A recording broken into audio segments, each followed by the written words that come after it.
전주의 하늘은 언제나 회색빛 얇은 한지를 한 겹 덧댄 것 같았다. 한옥마을의 돌길에 차가운 비가 내리는 11월의 오후, 나, 박서연은 가게 안쪽에서 그저 가만히 그 소리를 듣고 있었다. 70살, 이 가게 백자 박의 주인이 되고 남편 민준을 떠나보낸 지 벌써 10년이 되었다.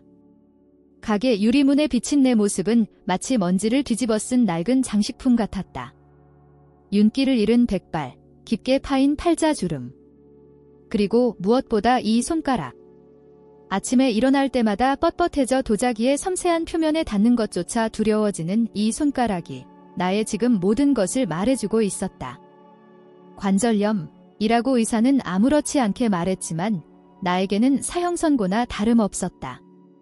아름다운 것을 만지고 그 가치를 이야기하며 살아온 내 손가락이 이제 그 역할을 다할 수 없게 된 것이다. 선반에 늘어선 백자 그릇들은 주인의 마음을 비추는 듯 고요히 침묵하고 있었다. 채색된 새도, 청화로 그려진 산수도 지금은 그저 무늬일 뿐이다. 관광객들의 떠들썩한 목소리가 멀리서 들려온다. 하지만 이 가게의 문을 여는 사람은 벌써 몇 주째 없었다. 민준이 있을 때는 그의 안목과 인품을 그리워해 끊임없이 사람들이 찾아왔었다. 이제는 나라는 낡은 그릇과 팔리지 않은 그릇들만이 그저 시간을 보내고 있을 뿐. 그때 가게의 낡은 검은색 전화기가 요란하게 울렸다. 심장이 철렁했다. 이 시간에 전화를 거는 사람은 단 한 명뿐이다. 여보세요. 어머니. 저예요. 지훈이에요. 서울에서 사는 외아들의 목소리는 언제나 조금 초조하게 들린다. 무슨 일이니, 지훈아? 무슨 일이냐니요? 저번에 말씀드린 거 생각해 보셨어요? 이제 무리라는 거 어머니도 아시잖아요. 그 가게 이제 그만 접고 이리 오세요. 우리 집 넓잖아요. 이리 오세요. 그 말은 다정함의 옷을 입은 날카로운 칼날이다. 너는 이제 쓸모없으니 얌전히 보호나 받으라는.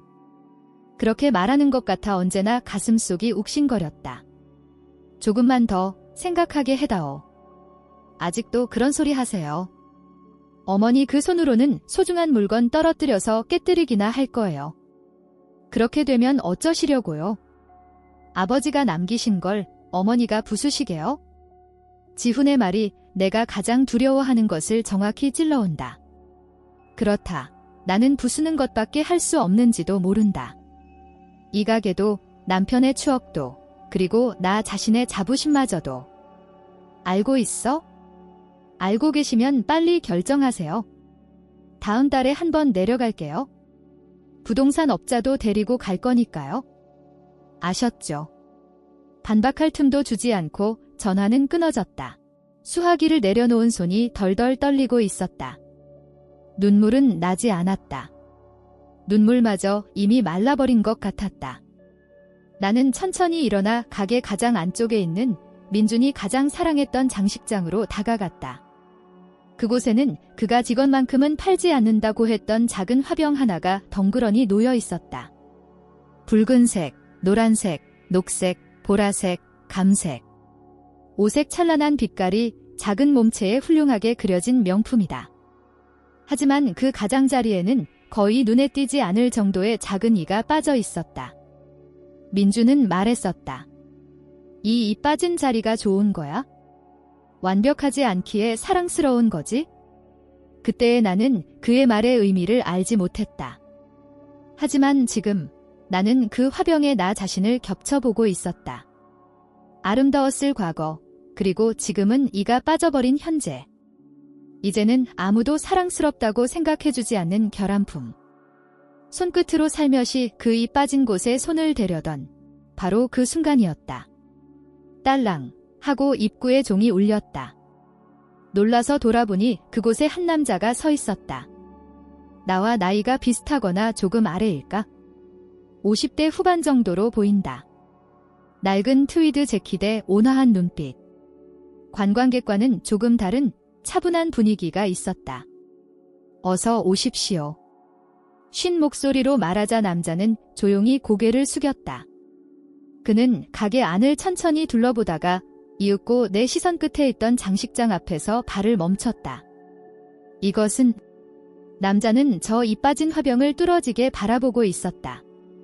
그 진지한 눈빛에 나는 왠지 심장 박동이 빨라지는 것을 느꼈다.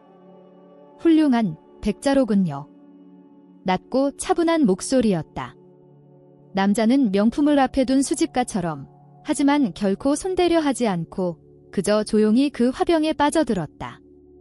그 모습에는 물건의 경의를 표하는 자만이 가진 독특한 품격이 있었다. 민준이 살아있을 적 가게에는 이런 손님이 종종 찾아오곤 했다. 손님께서도 좋아하시나 봐요. 몇 년 만에 나는 스스로 손님에게 말을 걸고 있었다. 나 자신도 조금 놀랐다.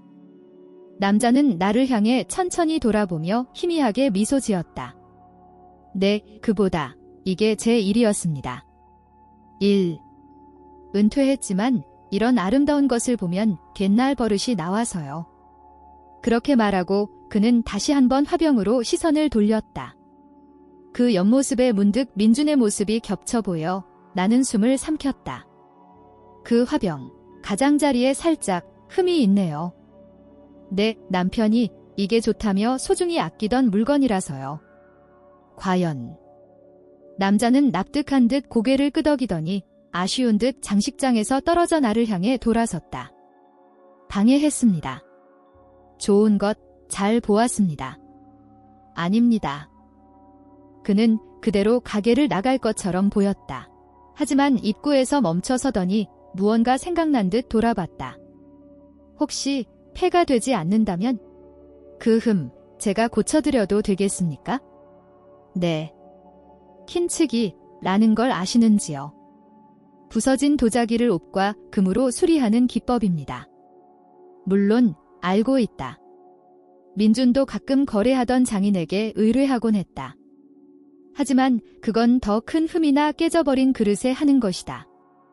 이런 작은 이 빠짐을 위해?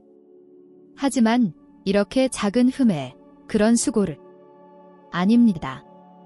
이건 제 고집입니다. 그는 말했다.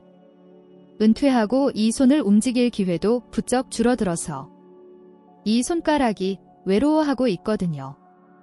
이 훌륭한 화병에 아주 조금만 금빛 경치를 더하게 해주시지 않겠습니까? 이 손가락이 외로워하고 있다. 그 말은 내 가슴 속에 툭 하고 떨어졌다. 나의 쓸모없는 손가락과는 다른 무언가를 만들어낼 수 있는 따뜻한 손가락. 그 손가락이 이 화병을 만지고 싶어 한다. 지훈의 차가운 말로 얼음처럼 굳어있던 마음이 아주 조금 녹아내리는 것을 느꼈다.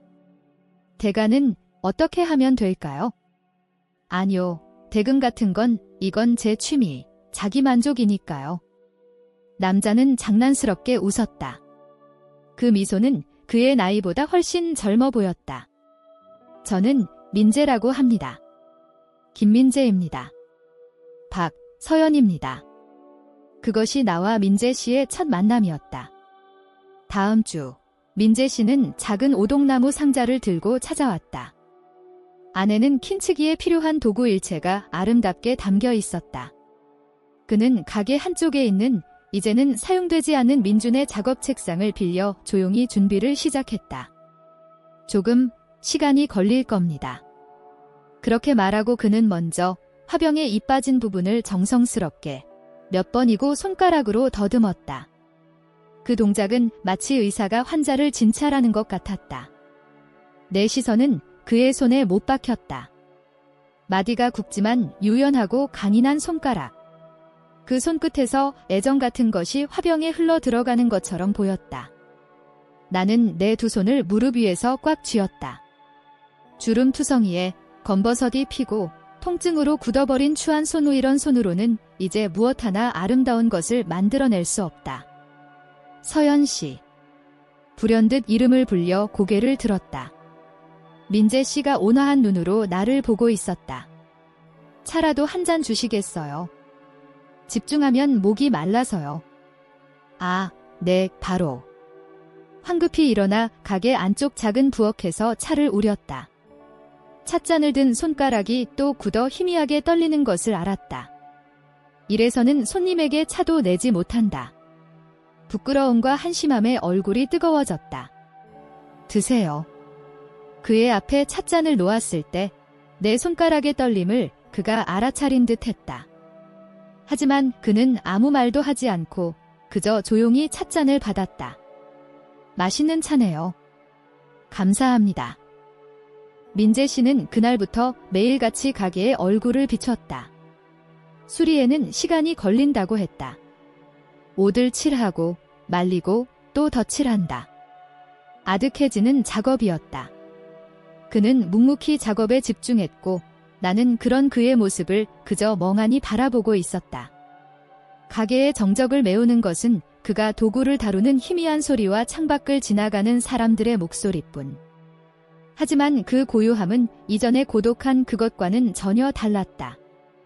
그의 존재가 차갑게 식어있던 가게의 공기에 희미한 온기를 불어넣어주고 있었다. 어느 날 민재 씨는 작업하던 손을 멈추고 문득 내 손을 내려다보았다.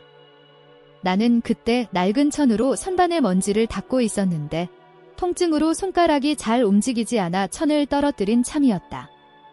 서연 씨, 그 손. 아니요. 늙은이의 주책이죠. 이제 생각대로 움직이지 않아서요. 자주 섞인 웃음을 짓는 나에게 민재 씨는 진지한 얼굴로 말했다. 조금 보여주시겠어요? 그는 내 옆에 무릎을 꿇고 망설이는 내 손을 살며시 두 손으로 감쌌다. 그의 손바닥은 놀랄 만큼 따뜻했다. 마치 양지 바른 곳 같다. 그 온기가 내 차가운 손끝에 하게 스며들었다. 이건 힘드시겠어요. 민재 씨의 손가락이 내 뻣뻣한 관절을 하나하나 확인하듯 부드럽게 주무르기 시작했다. 그것은 마사지라기보다 마치 깨지기 쉬운 물건을 만지는 듯한 자애로움이 가득한 손길이었다. 나도 모르게 작은 소리가 새어나왔다. 통증과는 다른 기분 좋은 저림이 손끝에서 팔로 전해져 간다. 몇 년 동안 잊고 있던 타인의 따뜻한 손이 내 피부에 닿는다는 감각. 남편을 간병하던 시절, 내가 그의 등을 쓸어주는 일은 있어도 누군가가 내 몸에 손을 대주는 일은 없었다. 하물며 남편이 세상을 떠난 후로는 도예가 친구가 있는데 그 친구도 손가락 통증으로 꽤나 고생했습니다. 흙을 반죽하고 물레를 돌리죠. 섬세하고 강인한 손가락의 움직임이 그들의 생명이니까요. 민재 씨는 이야기하며 내 손가락을 천천히 정성스럽게 풀어갔다. 이 손은 수많은 아름다운 것을 만지고 그 가치를 사람들에게 전해온 손입니다. 가치가 없을 리가 없어요. 그 말에 내 눈시울이 뜨거워졌다. 지훈에게 쓸모없다고 들었던 이 손이 가치가 없을 리가 없다고. 이 처음 보는 남자는 그렇게 말해주고 있다. 하지만 이제는 아닙니다. 민재 씨는 내 말을 가로막고 고개를 들었다. 그의 눈은 똑바로 나를 바라보고 있었다. 손은 써야만 그 가치를 유지하는 겁니다. 움직이지 않고 있으면 마음까지 굳어버려요. 그는 내 손을 자신의 무릎 위에 올려놓게 하고 자신의 손가락을 내 손가락에 얽어 천천히 폈다 오므렸다 하는 움직임을 반복했다. 이렇게 매일 조금씩. 서두르지 말고요. 그의 온기에 이끌리듯 내 손가락이 아주 조금 부드럽게 움직이는 것 같은 기분이 들었다. 그날부터 민재 씨의 작업 중간에 내 손을 마사지하는 것이 두 사람 사이의 새로운 습관이 되었다. 그는 가게 안쪽에서 찐 수건을 가져와 먼저 내 손을 따뜻하게 한 후 천천히 손가락을 풀어주었다. 그 시간은 나에게 무엇보다 좋은 약이었다. 손가락의 통증이 가라앉을 뿐만 아니라 까칠했던 마음이 평온해지는 것을 느꼈다. 우리는 여러 가지 이야기를 나눴다. 그가 젊은 시절 유명한 킨츠기 장인에게 제자로 들어갔던 일, 몇 년 전 아내를 병으로 잃고 그 후로 붓을 꺾듯 일에서 멀어졌던 일, 외동딸은 시집가서 지금은 손주 얼굴 보는 것이 가장 큰 즐거움이라는 것.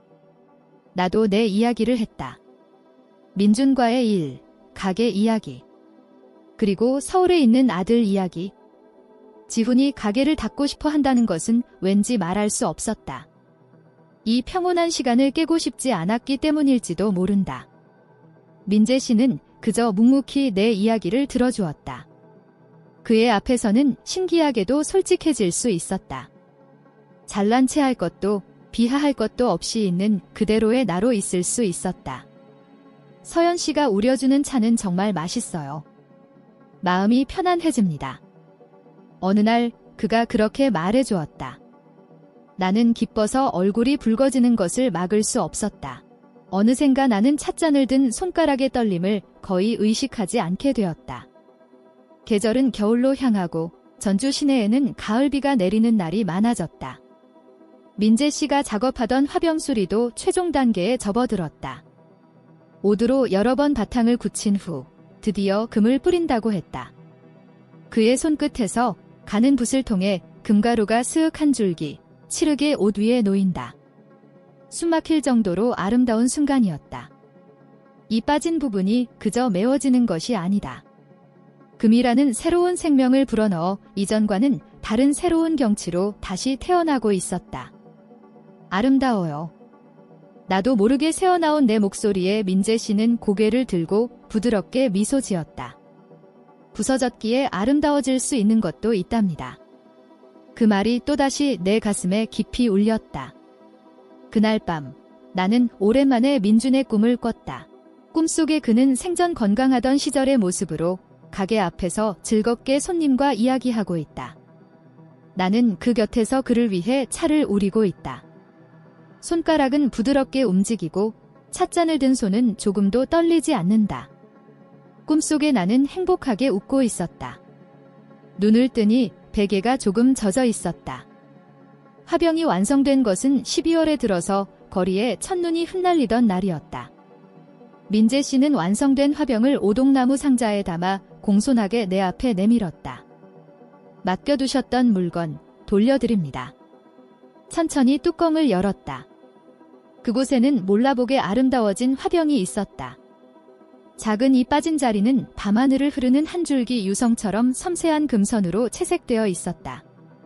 그것은 더 이상 흉터가 아니라 이 화병만이 가진 자랑스러운 훈장처럼 보였다. 어머나. 나는 말을 잃고 그저 그 금빛 찬란함에 빠져들었다. 빛의 각도에 따라 금은 다양한 표정을 보였다. 조용하지만 확실한 존재감을 바라고 있었다. 이거라면 민준도 기뻐할 거예요. 눈물이 한 줄기 뺨을 타고 흘렀다. 그것은 슬픔의 눈물이 아니었다. 따뜻하고 부드러운 감사의 눈물이었다. 고마워요, 민재 씨. 정말로 고마워요. 아닙니다. 오히려 제가 감사 인사를 드려야죠. 그는 말했다. 이 화병 덕분에 제 손가락도 마음도 드디어 긴 겨울잠에서 깨어날 수 있었던 것 같습니다. 우리는 잠시 동안 그저 말없이 그 화병을 바라보고 있었다. 밖에서는 눈이 소리 없이 쌓여가며 거리의 모든 소리를 흡수하고 있었다. 가게의 낡은 괴종시계가 똑딱 하고 시간을 새기는 소리만이 조용히 울리고 있었다. 이제 어떻게 하실 건가요? 내가 물었다. 글쎄요. 또 어딘가 부서진 그릇을 찾아 여행이라도 떠나볼까요? 그의 말에 내 가슴이 따끔했다. 이 평온한 시간은 이 화병의 완성과 함께 끝나버리는 걸까? 그는 또다시 내 앞에서 사라져 버리는 걸까? 그 쓸쓸함을 그에게 들키고 싶지 않아서 나는 황급히 미소를 지었다. 그렇다면 저희 가게에도 고쳐주셨으면 하는 그릇이 아직 많이 있어요. 팔리지 않은 이가 빠지거나 금이 간 것들이요. 허허. 그거 장사 경쟁자가 늘지 않아서 다행이군요. 민재 씨는 농담처럼 웃었지만 그 눈은 어딘가 먼 곳을 보고 있는 것 같았다. 그날 민재 씨는 좀처럼 돌아가려 하지 않았다. 눈이 거세진 탓도 있었지만 그것만은 아닌 것 같았다. 우리는 가게 안쪽에서 화로에 불을 쬐며 끝없는 이야기를 이어갔다. 불현듯 가게 문을 격렬하게 두드리는 소리가 났다. 이런 시간에 누구일까? 의아하게 생각하며 문을 열자 그곳에 서 있던 것은 눈으로 어깨가 하얘진 지훈이었다. 어머니. 전화도 안 받으시고 도대체 뭘. 지훈은 숨을 헐떡이며 가게에 들어오더니 화로 앞에 앉은 민재 씨의 모습을 보고 말을 잃었다. 그 눈은 놀라움에서 금세 험악한 의심의 빛으로 변했다. 누구시죠? 차갑고 가시 돋친 목소리였다. 민재 씨는 조용히 일어나 깊이 고개를 숙였다. 김민재라고 합니다. 어머님께 조금 신세를 지고 있습니다. 신세, 지훈은 나와 민재 씨를 번갈아 보더니 뱉어내듯 말했다. 어머니, 이 남자 누구예요? 도대체 어떻게 된 거예요? 나는 어떻게 설명해야 할지 몰라 그저 우두커니 서 있을 뿐이었다. 지훈의 분노에 찬 눈이 나를 책망하고 있었다. 지훈아, 그게 아니야. 이분은 가게에 뭐요? 제가 몇 번이나 이제 가게 접으라고 말씀드렸는데 아직도 이런 정체 모를 남자를 들여보내세요. 지훈의 목소리가 가게 안에 울려 퍼졌다. 그의 분노는 오랜 불만과 걱정이 뒤섞인 복잡한 것이었다. 나는 그것을 알았다. 알고 있기에 아무 말도 되받아칠 수 없었다. 아버지가 소중히 여기시던 이 가게를 망가뜨릴 셈이세요. 아니면 이 남자한테라도 속아서 남은 재산까지 다 뺏길 생각이세요. 그만해라, 지훈아. 나도 모르게 소리치고 있었다. 내 목소리의 크기에 나 자신도 놀랐다. 이분은 그런 사람이 아니야. 이 가게의 은인이야. 은인이라고요. 지훈은 코웃음을 쳤다. 어머니, 연세 드셔서 판단력이 흐려지신 거예요. 그래서 제가 그때였다. 지훈의 등 뒤에서 양복을 입은 낯선 남자가 실례합니다 라고 말하며 들어왔다. 그 손에는 두꺼운 파일이 들려 있었다. 아, 김 과장님. 어서 오세요. 들어오세요. 지훈은 내가 없는 것처럼 행동하며 남자를 가게 안쪽으로 안내했다. 어머니, 소개할게요. 항상 신세지고 있는 서울부동산의 김 과장님이에요. 오늘은 이 가게의 감정과 앞으로의 절차에 대해 상담해 주시기 위해 일부러 서울에서 와주셨어요. 김 과장이라는 남자는 나에게 명함을 건네며 사무적인 미소를 지었다. 그 미소가 나에게는 저승사자의 미소처럼 보였다. 아, 드디어 그날이 와버렸다. 지훈은 진심이다. 내 의사 따위는 상관없이 모든 것을 끝내려 하고 있다. 내 몸에서 힘이 빠져나갔다. 무릎이 떨려 그 자리에 주저앉을 뻔했다. 그 순간 민재 씨가 살며시 내 팔을 부축해 주었다. 그 확실한 온기에 나는 간신히 서 있을 수 있었다. 지훈은 그 모습을 날카로운 눈초리로 힐끗 보더니 김 과장을 향해 말했다. 김 과장님, 보시는 대로입니다. 어머니는 이제 혼자서는 아무것도 결정하지 못하세요. 그러니까 절차는 모두 아들인 제가 대행하겠습니다. 그 말은 마지막 일격이었다. 나의 존재는 완전히 무시되었다. 나는 이제 이 가게의 주인도 한 명의 인간도 아닌 그저 아들에게 돌봄을 받아야 할 연약한 노인인 것이다. 분함과 한심함에 눈앞이 캄캄해졌다. 민준 씨, 미안해요. 나 이 가게를 지킬 수 없을 것 같아요. 당신의 추억이 담긴 이 장소를 나는 포기가 차가운 안개처럼 마음을 뒤덮으려던 바로 그때였다. 잠깐만요. 조용하지만 늠름한 목소리가 울렸다. 민재 씨였다. 그는 부축하던 내 팔을 살며시 놓고 지훈의 앞으로 한 걸음 나아갔다. 아드님께서 어머님을 걱정하시는 마음은 잘 압니다. 하지만 모든 일에는 순서라는 것이 있지 않겠습니까? 뭐라고? 여기는 서연 씨의 가게입니다. 그리고 이분은 당신이 말하는 것처럼 아무것도 결정하지 못하는 연약한 분이 아닙니다. 제가 그것을 보증합니다. 민재 씨는 그렇게 말하고 작업 책상 위에 놓여있던 오동나무 상자에 다가가 그 안에서 적힌 측이 화병을 꺼냈다. 그리고 그것을 천천히 내 손에 쥐어주었다. 차갑고 서늘한 도자기의 감촉과 금으로 이어진 부분의 희미한 요철이 내 손바닥에 전해졌다. 신기하게도 그렇게 떨리던 손가락이 지금은 딱 멈춰 있었다. 서연 씨. 민재 씨가 내 눈을 보고 힘차게 고개를 끄덕였다. 그 눈빛이 나에게 말하는 것 같았다. 당신은 혼자가 아니에요라고. 나는 화병을 가슴에 끌어안았다. 그리고 천천히 고개를 들어 지훈을, 그리고 부동산 업자 김 과장을 똑바로 쳐다보았다. 지훈아. 내 목소리는 떨리지 않았다. 내 말대로 나는 나이를 먹었다. 손도 생각대로 움직이지 않아. 하지만 나는 팔 안에 화병을 살며시 들어 올렸다. 쏟아지는 눈빛을 반사해 금으로 이어진 부분이 가게 안에서 유난히 밝게 빛났다.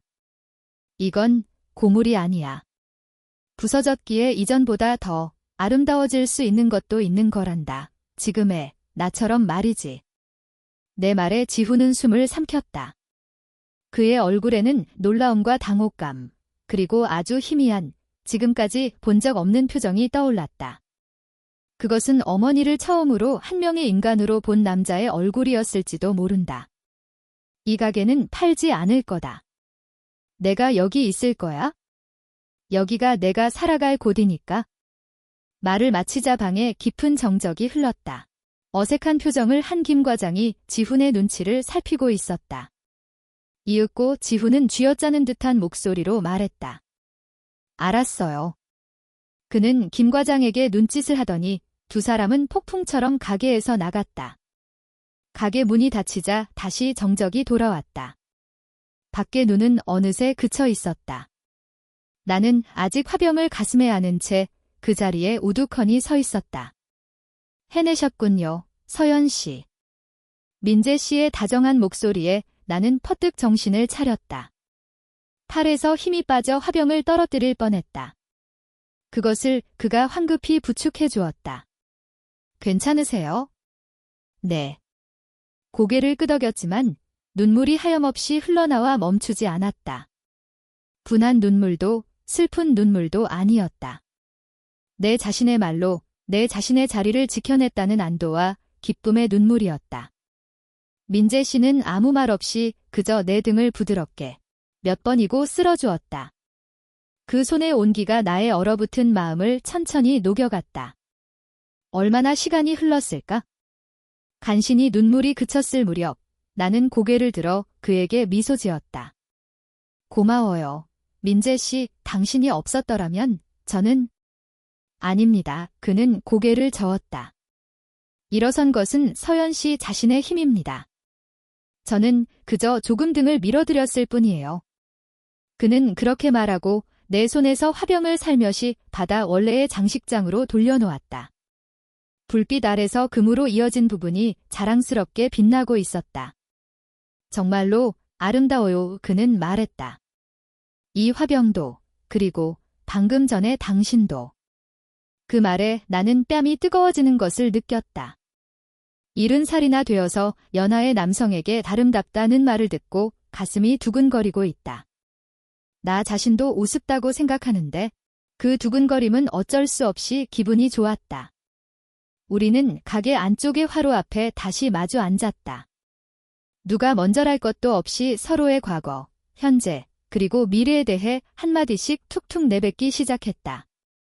그가 왜 일을 그만두었는지, 그것은 사랑하는 아내를 간병한 후 무언가를 창조할 기력을 완전히 잃어버렸기 때문이라고 했다. 망가져가는 아내의 몸 앞에서 자신은 너무나도 무력했다. 그래서 더는 아무것도 수리하고 싶지 않았다고. 하지만 그는 말했다. 당신 가게에 이 화병을 만나고 그리고 당신 자신을 만나서 다시 한번 무언가를 시작해보고 싶다고 생각했어요. 부서진 것을 그저 원래대로 되돌리는 게 아니라 새로운 가치를 부여해서 다시 태어나게 하는 것, 그 도움이 저에게도 아직 가능할지 모른다고.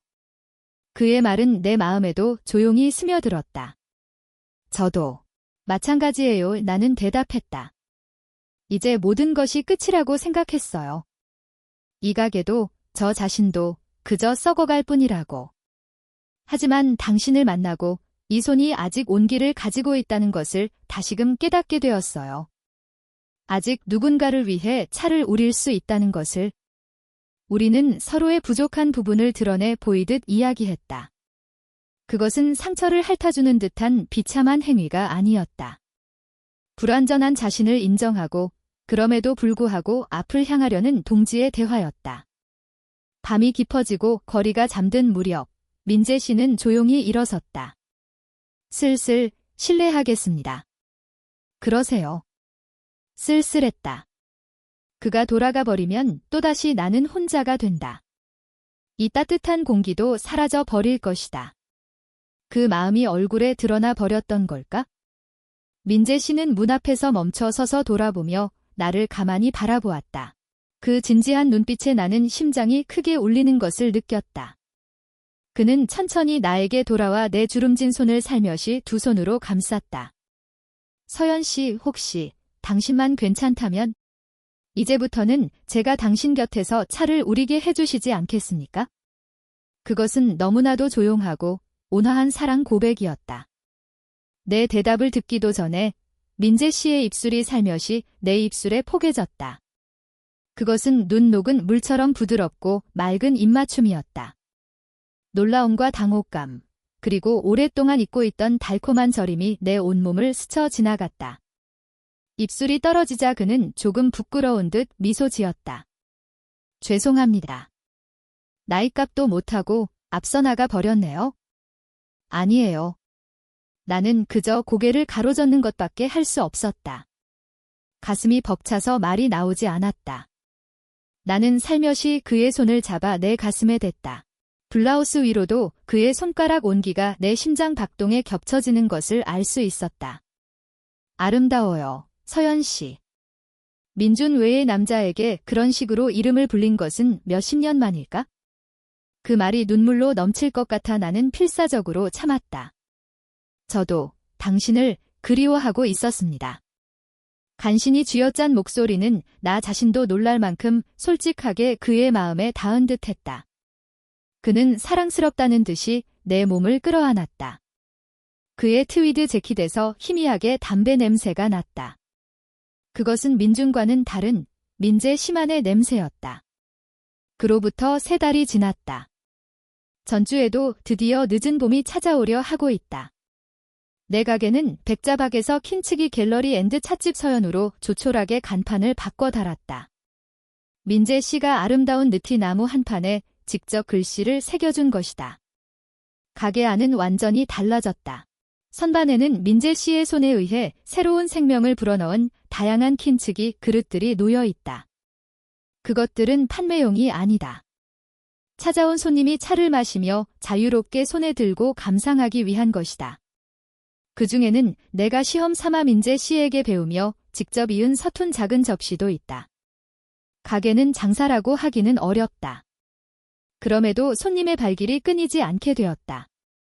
부서진 그릇의 아름다움에 이끌려 찾아오는 사람, 민재 씨의 이야기를 들으러 오는 사람, 그리고 내가 우린 차를 맛있다고 말해주는 사람. 가게 한쪽에서는 민재 씨가 가끔 작은 킨츠기 교실을 열고 있다. 우리는 동거라는 형태를 취하고 있지 않다. 그에게는 그의 생활이 있고 나에게는 나의 생활이 있다. 그럼에도 대부분의 시간을 이 가게에서 함께 보내고 있다. 아침에 그가 가게 문을 열고 내가 첫 손님을 위해 물을 끓인다. 낮에는 찾아오는 손님과 담소를 나누고 저녁이 되면 둘이서 조용히 차를 마신다. 아무렇지 않지만 충만한 매일, 지난주 지훈이 혼자서 훌쩍 가게에 찾아왔다. 그는 가게 안을 빙 둘러보고 선반에 놓인 킨츠기 그릇 하나를 손에 들더니 불쑥 말했다. 아름답네요. 그리고 나에게 깊이 고개를 숙였다. 그때는 죄송했습니다라고.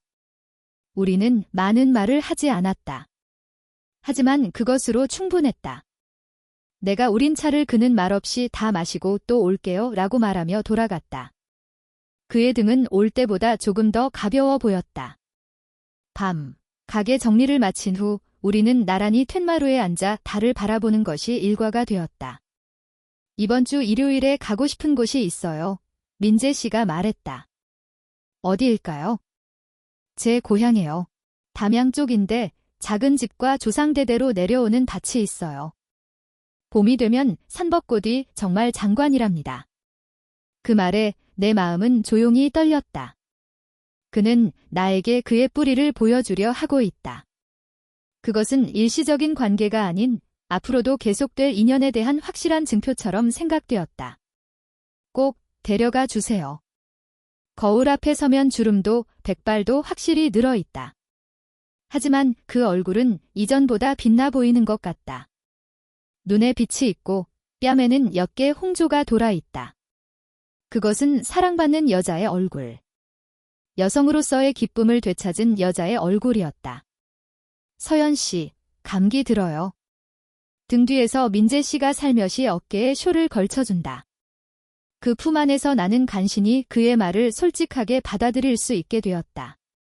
고마워요. 그 말에는 단순한 감사 이상의 의미가 담겨 있다. 나를 여자로 봐주어서 고마워요. 나를 만져주어서 고마워요. 나를 사랑해주어서 고마워요. 앞으로 얼마나 많은 시간이 우리에게 주어져 있는지는 모른다. 하지만 비록 짧더라도 사랑할 수 있는 시간이 있다는 것은 인생 최대의 선물일 것이다. 젊은 시절에는 깨닫지 못했던 깊은 행복을 이 나이기에 비로소 발견할 수 있다. 생각지도 못한 곳에 행복의 문은 열려 있는지도 모른다. 민재 씨가 내 손을 잡는다. 따뜻하다. 그 한마디에 나의 지금 행복의 모든 것이 있었다.